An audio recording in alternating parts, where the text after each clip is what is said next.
Assalamualaikum Pak Kiai. Waalaikumsalam, Kang Mas Charlie. Ya, terima kasih Pak Kiai. Kemarin kan di live-nya TIJ kan ucapan terima kasih sudah mampir di podcast yang sederhana gitu ya. Nah, kali juga saya mengucapkan makasih Pak Kiai untuk bisa hadir di podcast yang sangat-sangat sederhana ini Pak Kiai ya. Sama-sama Mas Charlie. Kita memang harus mengucapkan terima kasih kepada channel-channel yang kreatif seperti channel Paparaza Entertainment ini. Untuk apa? Karena pencerahan terhadap masyarakat tidak bisa dilakukan oleh hanya saya ataupun hanya oleh PWYLS saja, tetapi yang sangat memegang penting dalam keberhasilan ini juga adalah para YouTuber konten kreatif semacam Kang Mas Charlie dengan Paparaza Entertainment ini.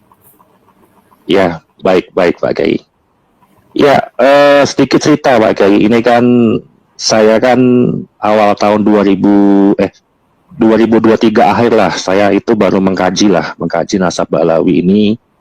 Karena memang sebelumnya ini kan saya ini termasuk ya kalau dikatakan 50-50 muhibin juga ada Pak Kiai awal dulu. Karena memang ketika di kantor saya di lingkungan akademisi itu kan setiap hari Jumat itu kan suka ada pengajian ya.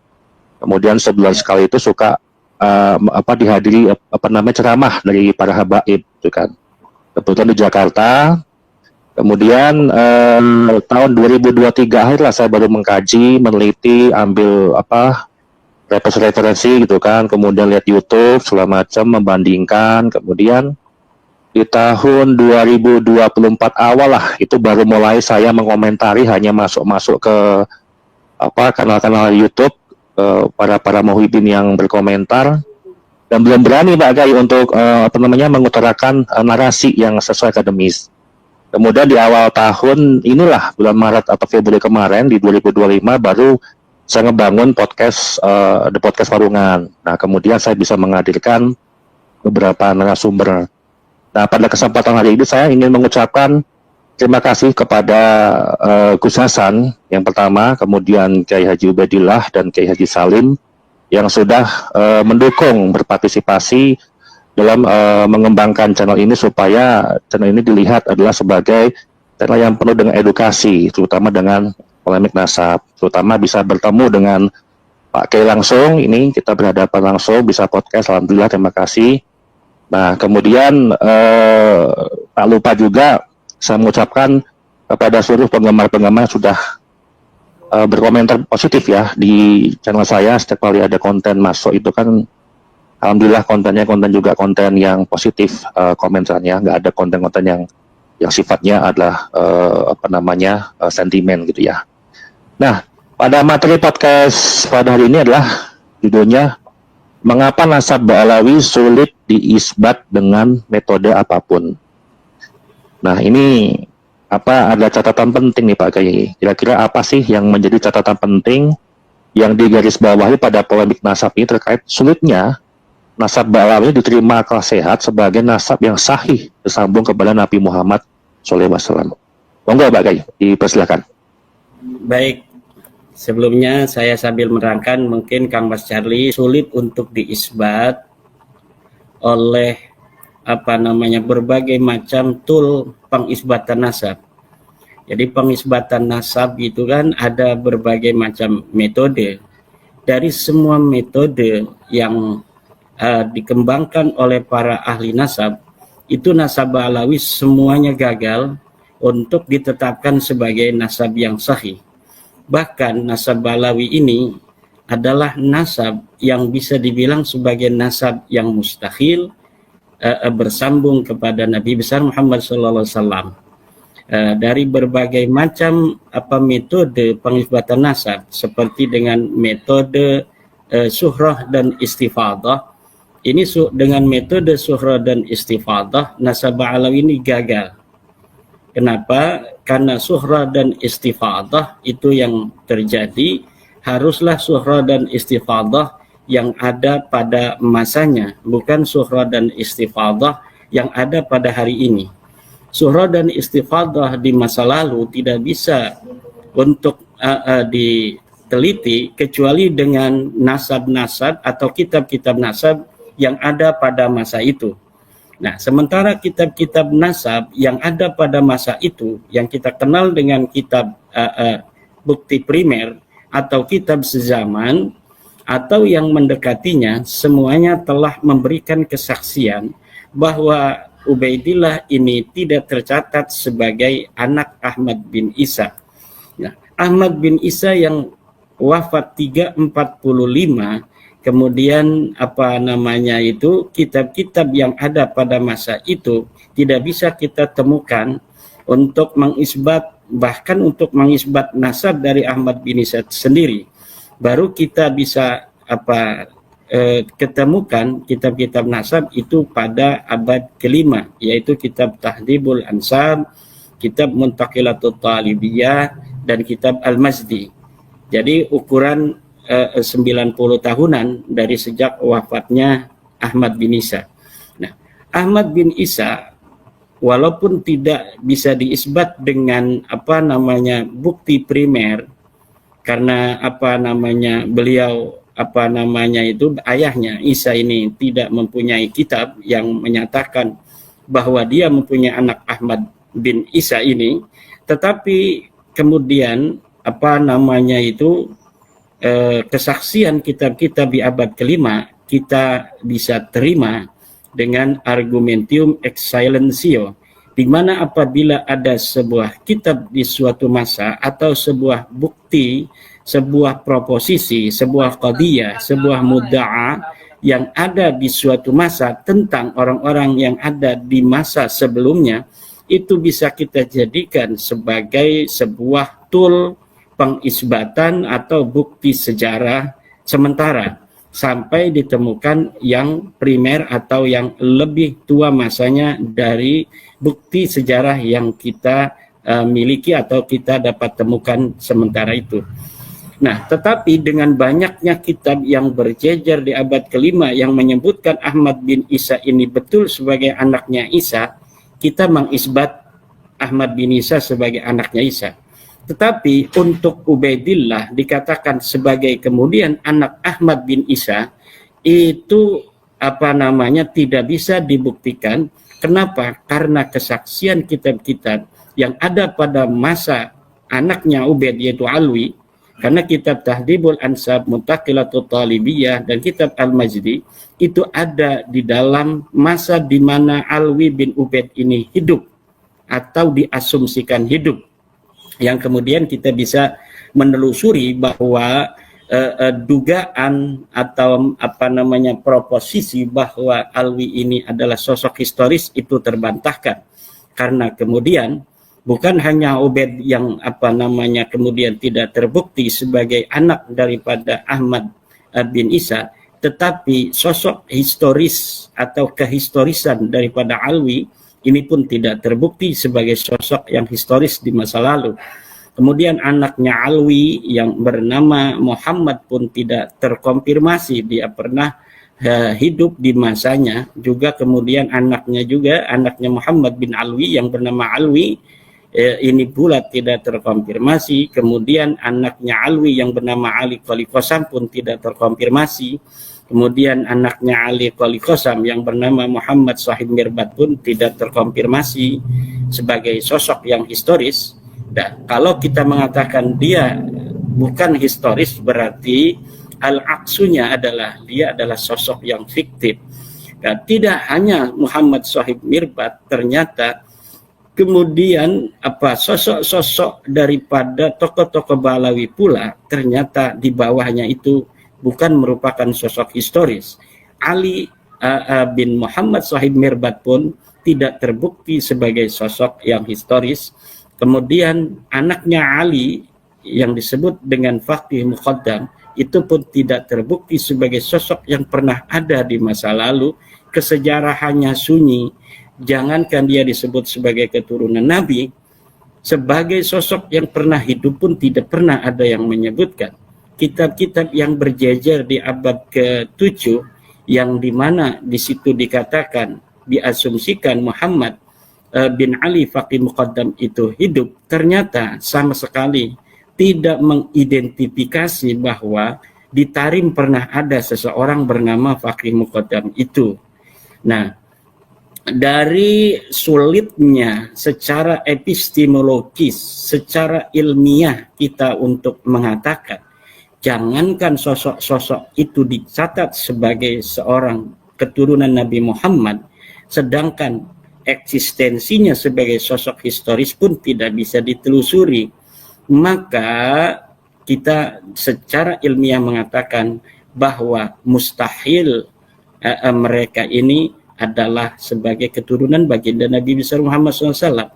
Bagaimana kita orang yang ada di abad 9 seperti Ali As-Sakran yang mencatat secara internal bahwa keluarganya merupakan turun Nabi, kemudian ketika mengurut nama-nama Amudun Nasab, nama-nama ini 14 nama atau 13 nama ternyata konfirmatif, sosoknya sama sekali tidak bisa dibuktikan eksistensinya sebagai orang yang pernah ada di masa lalu. Jangankan dicatat sebagai seorang turun Nabi, dicatat sebagai ulama, dicatat sebagai orang yang pernah hidup pun tidak pernah ada.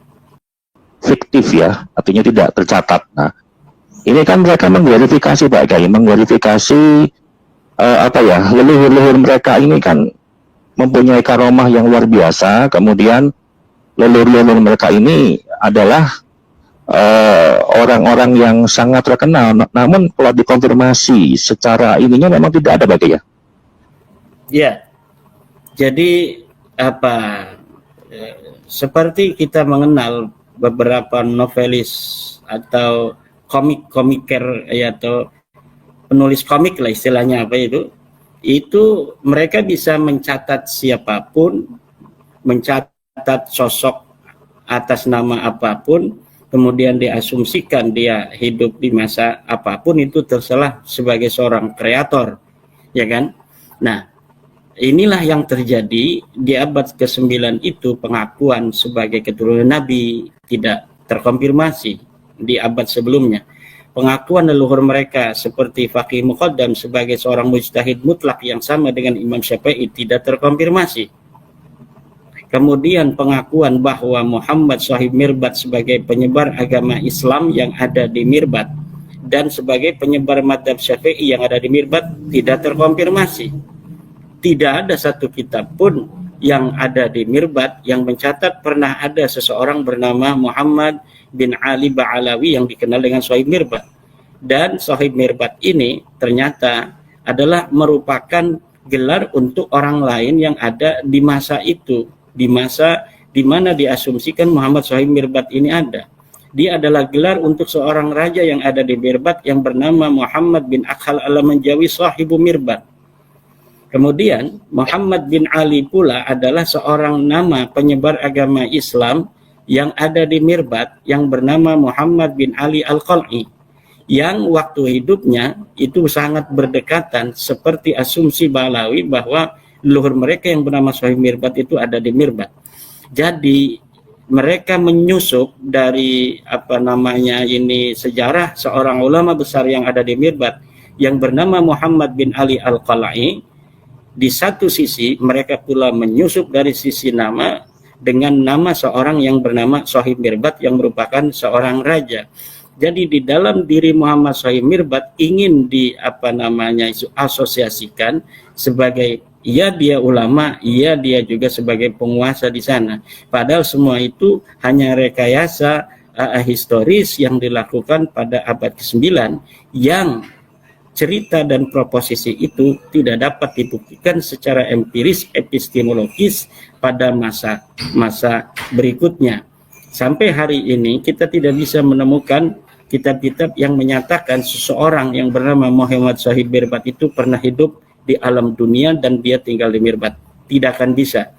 Maka menurut saya ini Mas Charlie, ini kesimpulan ini sudah bersifat konklusif. Ya, konklusi yang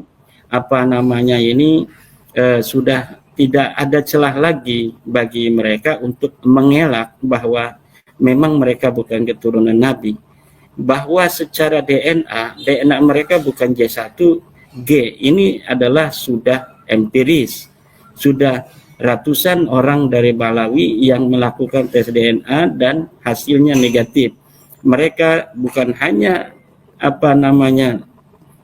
tidak terverifikasi sebagai keturunan Nabi, tapi juga mereka tidak terverifikasi sebagai orang Arab yang mempunyai darah dari leluhur-leluhur bangsa Arab. Mereka secara DNA, genealogi, merupakan keturunan orang-orang Turki, orang-orang Kaukasus, kemudian pindah ke India, menikah dengan perempuan-perempuan India, kemudian pindah ke Yaman. Nah, di Yaman ini mereka dikenal oleh ulama-ulama di sana dengan sebutan Hindiyatul Asal, orang-orang yang berasal dari India, atau di dalam bahasa yang lain, misalnya ulama-ulama hadis mengatakan mereka ini al-Hunud, orang-orang India. Jadi dari berbagai macam perspektif tool dalam pengisbatan nasab, yaitu dengan cara kitab, dengan cara surah wal istifadah, dengan cara syahadah, dengan cara iqrar, dengan cara Alhamdun Nawawi, yaitu tes DNA, semuanya tidak bisa untuk menetapkan keluarga Balawi Habib ini sebagai keturunan Nabi. Maka hanya kesadaran hari ini yang diperlukan, bukan caci maki. Nah, kalau kita mengikuti narasi mereka bahwa kalau orang mengaku keturunan Nabi, ya harus diverifikasi data ilmiahnya mana. Kan Rizik Syihab pernah mengatakan seperti itu. Ya, sekarang kita verifikasi. Ada orang ngaku turunan Nabi dari Balawi, maka kita verifikasi, dan hasil verifikasinya Balawi ini terbukti bukan sebagai keturunan Nabi. Kata Rizik Syihab pula, kalau mengaku keturunan Nabi harus dites DNA. Jangan sampai tes DNA kemana, DNA Nabi kemana, DNA dia kemana. Sekarang kita telah memeriksa hasil-hasil tes DNA dari keluarga Balawi, DNA Nabi kemana, DNA keluarga Nabi kemana, DNA Balawi juga kemana, tidak nyambung sama sekali. Nah, yang sekarang ini ada hanya narasi-narasi, proposisi falasi yang berusaha dibangun untuk kemudian memperlambat daripada kibin-kibin untuk menyadari bahwa para Balawi ini adalah betul-betul bukan cucu Nabi. Seperti narasi yang kita dengar dari misalnya Kiai Haji Syukran Makmun. Ya, kalau ada orang mengaku cucu Nabi, kata Kiai Syukran Makmun, kita hormati saja. Kalau mengenai mereka benar ataukah bohong, itu urusan mereka. Narasi semacam itu adalah narasi-narasi yang dalam satu sisi benar, tapi dalam sisi yang lain adalah salah. Benar apabila misalnya dikiaskan dengan orang yang mengaku sebagai orang beriman kepada Allah. Dia berislam, mengucapkan asyhadu an la ilaha illallah, asyhadu anna Muhammadar Rasulullah, mengaku dia beriman kepada Allah dan kepada Nabi. Maka kita harus menghukumi dengan zahirnya. Karena pengakuan iman dan Islam itu berkaitan dengan berbagai macam muamalah antara kita dengan mereka. Misalnya kalau mereka mati harus dikubur di kuburan orang Islam. Kalau mereka mati harus disolati. Nah, itu mengenai dia benar atau tidak beriman dengan Allah, itu urusan dia. Itu dalam sisi itu ucapan Kiai Syukran Makmun apabila dikiaskan dengan itu ada benarnya. Tetapi kalau dikiaskan misalnya dengan orang yang jadi imam sholat mengaku dia punya wudhu, oke, kalau dia mengaku punya wudhu kita ikut bermakmum. Tapi ketika kita melihat di baju belakangnya itu ada najis, maka pengakuan dia mempunyai wudhu itu sudah tidak relevan untuk kita mengikuti dia sebagai imam dan kita sebagai makmum. Kita sudah tidak boleh lagi untuk bermakmum kepada imam yang sudah kelihatan dia membawa najis di bajunya. Nah, tidak bisa kita bermakmum saja, urusan dia itu dengan Allah. Kalau dia jadi imam kita bermakmum, nggak bisa demikian. Nah, kemudian narasi-narasi yang lain lagi seperti dengan mengadu antara saya yang hidup hari ini dengan para ulama kita yang sudah wafat. Misal dengan Syekh Hashim Ash'ari, dengan Kiai Syekh Nawawi, Tanara Al-Bantani, tetangga saya itu desanya dekat sekali. Nah, saya kira kalau misalnya kita berihtijaj dengan orang yang sudah tiada, sementara tidak ada sorry di dalam kitab-kitab mereka menyebutkan atau mensahihkan nasab mereka, maka kita tidak bisa untuk mengatakan bahwa Syekh Nawawi misalnya telah mengisbat nasab Ba'alawi. Kata mereka tidak perlu adanya pengisbatan dari Syekh Nawawi bahwa Ba'alawi itu sahih. Bukti bahwa Syekh Nawawi tidak membatalkan nasab itu adalah sebagai bukti bahwa Syekh Nawawi mengakui tidak bisa begitu. Nah, kemudian di dalam kaidah juga apabila kita mengutip maka itu fasihatun naqli, harus ada kesahihan nakal. Kita tidak bisa berdebat dengan orang yang menukil pendapat Syekh Nawawi Tenara apabila penukilan itu tidak sahih. Kita tidak bisa berdebat tentang pendapatnya Syekh Hasyim Asy'ari tentang nasab Ba'alawi ketika penukilan itu tidak sahih. Ketika penukilan itu sahih, bahwa betul misalnya Syekh Nawawi dalam kitabnya mengisbat hada nasabun sahihun misalnya, Ba'alawi nasabun sahihun, baru di situ kita berdebat. Tetapi ketika nakalnya aja itu hanya merupakan sebuah asumsi dan interpretasi, di mana dikatakan dalam satu kitab Syekh Nawawi Tenara misalnya Uqudul Ujen, bahwa di situ nerangkan apa itu definisi Habib. Lah di situ kita bisa berdebat bukan tentang nakalnya tapi tentang isinya.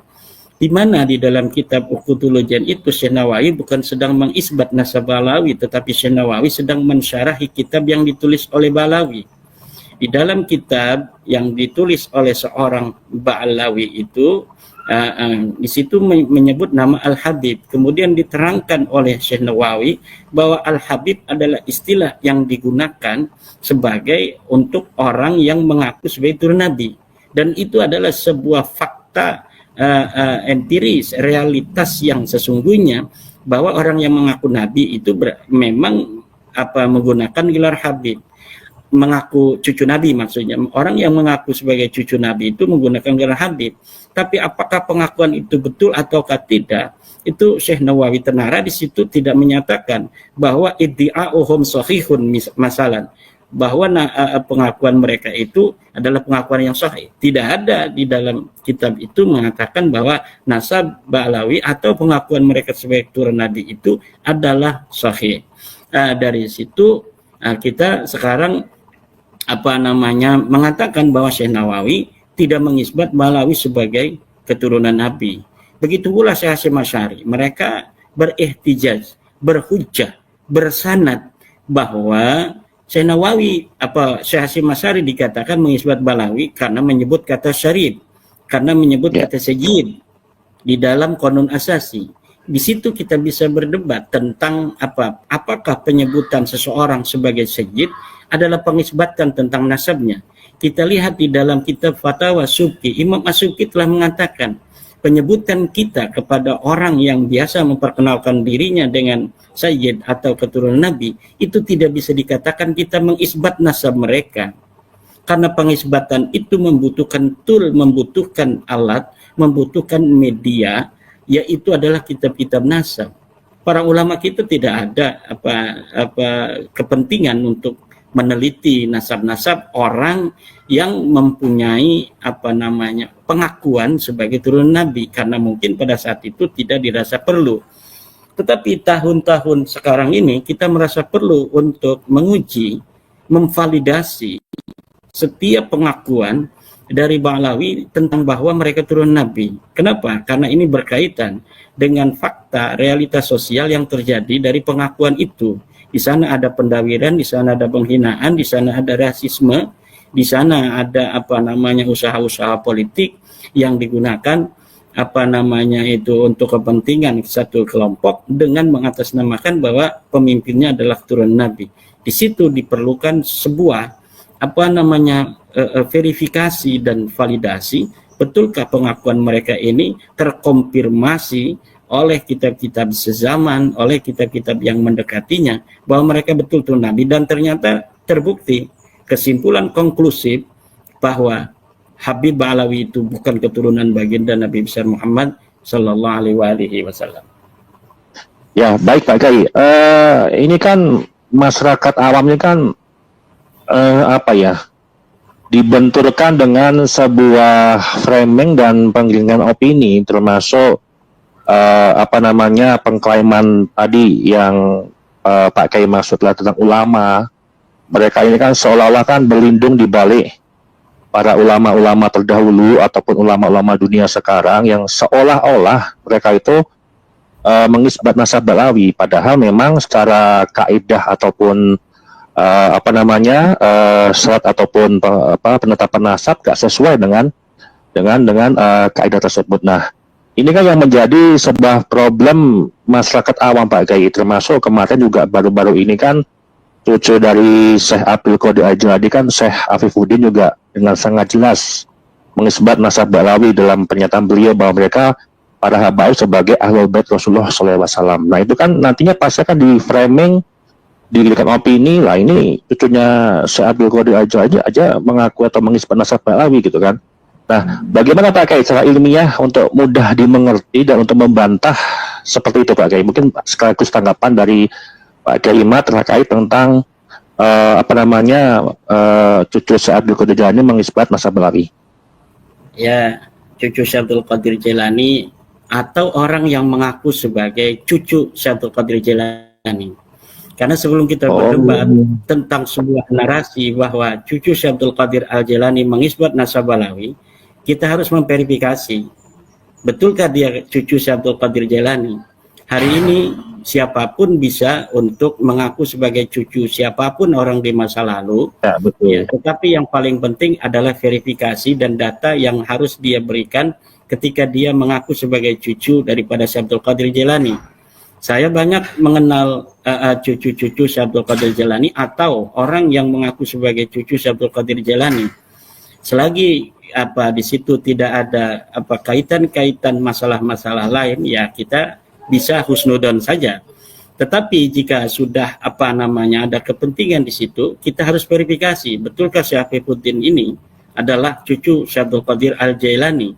Dari siapa, mana silsilahnya, siapa yang mengisbat dia sebagai cucu Syekh Abdul Qadir Al-Jilani, nakobah mana yang telah mengisbat dirinya, mana silsilahnya. Dan nakobah pun itu sudah, walau sudah mengisbat, itu tidak bisa menjadi jaminan bahwa sebuah nasab itu dikatakan sahih, karena nakobah itu adalah sebuah kesepakatan dan perkumpulan akan sebuah klan, akan sebuah keluarga.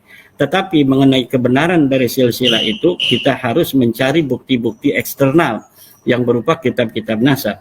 Maka ketika ada sebuah proposisi atau qadiyah atau mudda'a atau tasdik yang mengatakan bahwa seorang cucu Syekh Abdul Qadir Jilani mengisbat nasab Balawi, yang akan saya pertanyakan terlebih dahulu sebelum saya bertanya kepada Syekh Afifuddin itu, kalau saya bertemu dengan Syekh Afifuddin, bukan yang akan saya tanyakan bukan apa alasan Anda mengisbat nasab Balawi, tapi bagaimana alasan Anda, mana bukti Anda mengaku sebagai cucu Syekh Abdul Qadir Jilani di Indonesia ini. Anda datang tiba-tiba lalu mengaku sebagai cucu Syekh Abdul Qadir Al-Jilani, dan Anda perlu ketahui bahwa wahai Syekh Afifuddin, bahwa di Indonesia pun banyak orang yang bersilsilah kepada Syekh Abdul Qadir Al-Jilani. Syekh Datuk Kahfi itu bersilsilah kepada Syekh Abdul Qadir Al-Jilani, dan orang yang ada di depan saya ini Charlie Al-Jilani juga adalah merupakan nisbat kepada Syekh Abdul Qadir Al-Jilani. Kita akan belum mengaku ya.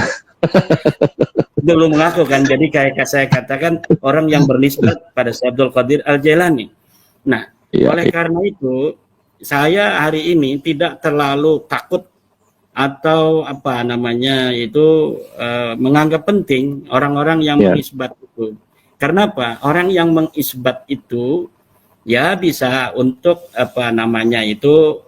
dicipta kondisikan. Yang paling penting adalah dalilnya. Anda berani mengisbat, mana dalilnya? Apakah Anda berani untuk berhadapan dengan Imaduddin Utsman? Itu saja. Kalau misalnya Anda berani mengisbat, berarti Anda harus berani berhadapan dengan Imaduddin Usman, mempertanggungjawabkan isbat Anda, dan kemudian membawa dalil-dalil Anda itu untuk mengisbat itu apa. Tidak boleh hanya seorang Afifuddin Al-Jailani mengatakan bahwa Ba'alawi itu sahih dengan mengaku-ngaku sebagai turunan Syekh Abdul Qadir Jailani, kemudian kita bisa harus atau wajib mengikuti pendapat dia. Kita harus teliti dulu, betul nggak dia sebagai turunan Syekh Abdul Qadir Al-Jailani. Kemudian apa setelah dia itu berhasil untuk memberikan data kepada kita bahwa dia adalah cucu daripada Syekh Abdul Qadir Jailani, baru di situ kita akan bermunadharah, berdebat tentang apa dalil Anda, apa sanad Anda yang menjadi landasan Anda sehingga Anda kemudian berani untuk mengisbat nasab yang sangat mustahil ini sebagai cucu Nabi, sebagai cucu Nabi. Itu yang akan terjadi. Kemudian kalau ditanya langkah-langkah apa kemudian yang akan kita lakukan setelah ini untuk mengedukasi, untuk memberikan pencerahan terhadap masyarakat Indonesia, saya sudah mengarang satu kitab lagi. Kitab ini baru. Tali Nasabi Ba'alwi Al-Multasik Bil Alawiyyin, dalam membatalkan nasab Ba'alwi yang nempel kepada nasab para Alawiyyin. Ya, di sini kitab ini sebanyak sekitar 275 halaman, dan insya Allah saya bermaksud akan membagikan kitab ini pada kiai-kiai di Nusantara ini untuk agar mereka membaca kitab ini, kan berbahasa Arab.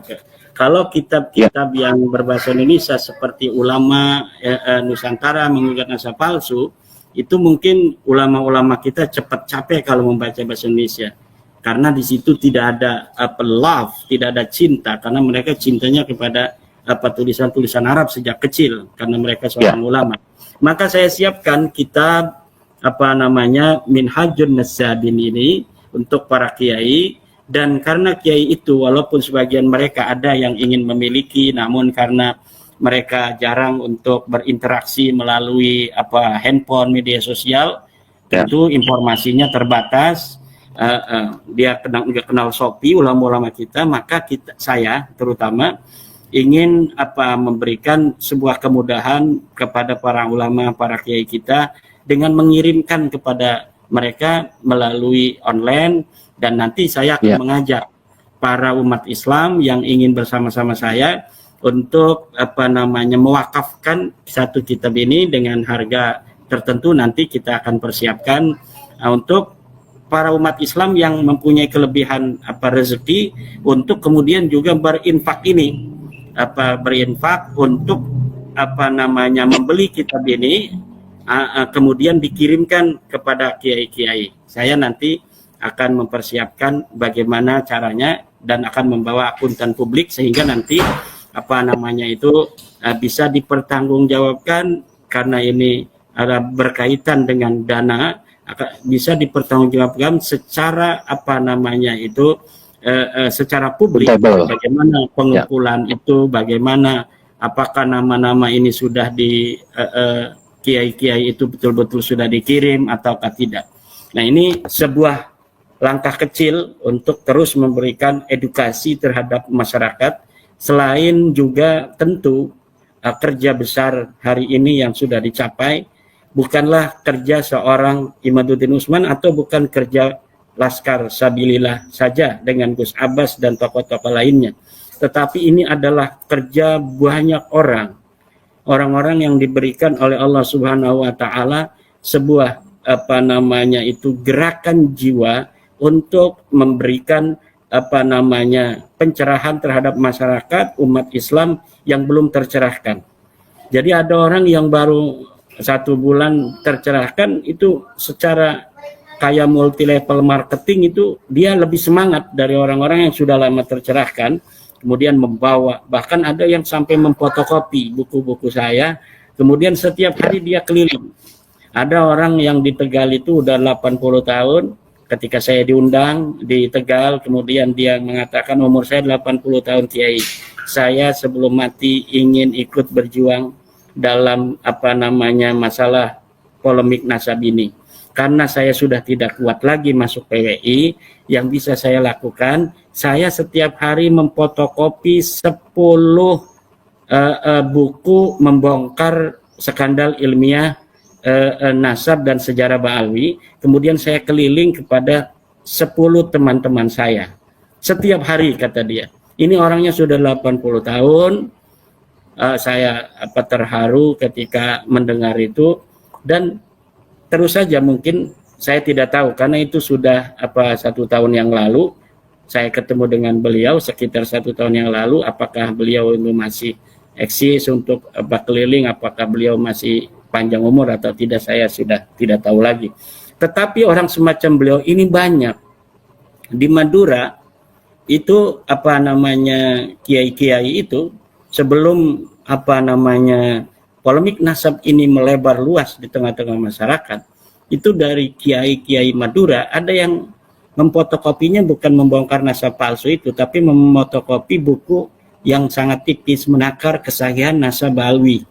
Menakar kesahihan nasab Ba'alwi itu kemudian dia fotokopi. Setiap hari dia juga keliling pada kiai-kiai di Madura, dan sampai saat ini alhamdulillah di Madura sudah mayoritas adalah orang-orang yang sudah mempercayai bahwa nasab Ba'lawi ini adalah nasab yang mustahil sebagai keturunan Nabi besar Muhammad Shallallahu Alaihi Wasallam. Demikian Kang Mas Charlie. Ya, mengglorifikasi itu sudah ratusan tahun. Jadi memang tugas kita ini kan bagaimana pencerahan dan pembebasan terhadap umat yang selama ini mereka terdoktrin, baik cerita khurafat ataupun cerita-cerita halu gitu kan, kemudian nasabnya diagung-agungkan, sehingga memang SSK umat yang muncul 2022 ini nggak mungkin 1, 2, 3 tahun baik menurut saya untuk bisa selesai gitu ya, untuk bisa seluruh rakyat Indonesia itu memahami, itu butuh bertahun-tahun. Nah ini kan sebenarnya tabungan kita untuk anak cucu kita ke bawahnya, supaya nanti ke depannya mereka sudah paham. Apalagi kan Umat sudah banyak, Masya Allah, seri-seri kitab tentang nasab ini kan udah banyak gitu ya. Kalau nggak salah ada 10 kalau nggak salah ya, yang tembus sama ini ya sekarang ini ya. Betul. Ada jadi kita sudah menulis dalam bahasa Arab, dalam bahasa Indonesia. Dalam bahasa Arab aja itu mungkin sudah sekitar 5 kitab yang saya tulis berkaitan dengan nasab Ba'alwi ini. Kemudian dalam bahasa Indonesia itu sudah banyak sekali. Pertama, menakar kesahihan nasab Habib di Indonesia. Yang kedua adalah terputusnya nasab Habib di Indonesia. Ketiga adalah membongkar skandal ilmiah nasab dan sejarah Habib Ba'alwi. Kemudian ulama Nusantara menggugat nasab palsu. Kemudian kronik perjalanan ilmiah Imaduddin Usman. Kemudian membongkar manuskrip palsu Rumel Abbas. Kemudian adalah metodologi ilmu nasab. Kemudian